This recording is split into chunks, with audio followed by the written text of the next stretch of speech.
जो बावनकुळेंच्या पत्रावर आक्षेप घेतला होता, महसूल खात्यानं स्पष्टीकरण दिलंय की निर्देश देण्याबद्दल फक्त त्यात सुचवलेलं आहे, प्रमाणपत्र रद्द करण्याबाबत कोणतेही आदेश दिलेले नाही. चौकशी करून कारवाई करणे म्हणजे रद्दच करणे आहे ना. आणि अधिकाऱ्यांनी वकिली करायची नसते. अधिकारी हा खूप टेटसचा माणूस असतो, त्याला एक प्रतिष्ठा असते. तुम्ही काहीतरी सांगायचं आणि मग त्याच्यावर तो गैरसमज पसरायचा, हे बरोबर नाही.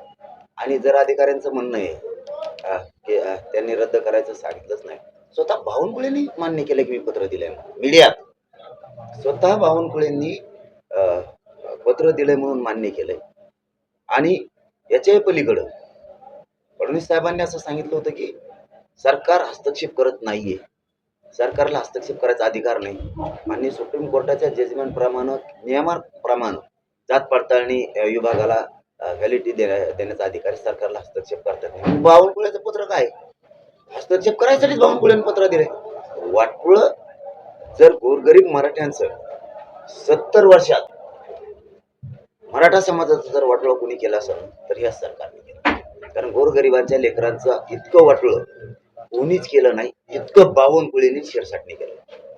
पालकमंत्री जयकुमार गौर असतील सगळे जे म्हणत आहे ते प्रोसिजर नुसार चालू आहे काम. यासाठी वैयक्तिक हेतू ठेवून यामध्ये सरकार हस्तक्षेप करत नाही असं त्यांचं म्हणणं आहे. हस्तक्षेप करत नाही तर बावनकुळेंनी काय केलं पत्र देऊन? एवढे तर समज असेल ना तुम्हाला. बावनकुळेंनी पत्र देऊन काय केलं?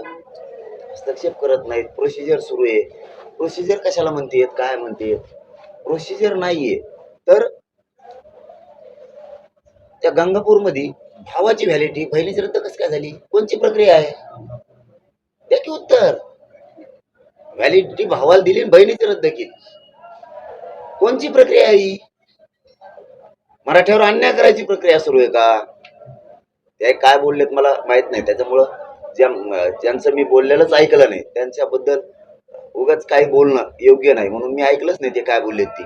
परंतु याच्यावरती तर मी एवढं तरी फायनल सांगू शकतो की गंगापूरला जर व्हॅलिडिटी भावाला दिली तर बहिणीची रद्द का केली, ही प्रक्रिया कोणची?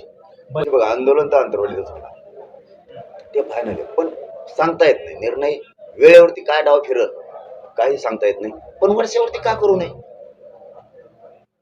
मी पण कोणताही डाव टाकू शकतो अचानक वेळेवर. कारण वर्षा निवासस्थान आमचं नाही का? या राज्यातल्या जनतेचं आहे ते. तिथं या महाराष्ट्रातल्या 14 करोड जनतेला न्याय देणारा मुख्य व्यक्ती बसला. फडणवीस आमचे नाही का?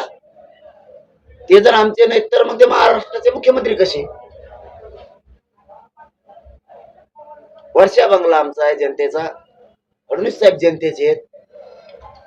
आणि आम्ही त्यांच्या घरी बंगल्यावर आंदोलन करायला चाललो का? पोरांना येऊन द्यायचं नाही याचा अर्थ महाराष्ट्रातले पोरं त्यांचे नाहीत का? महाराष्ट्रातली जनता एखादी मागणी करते त्यांचे नाही का?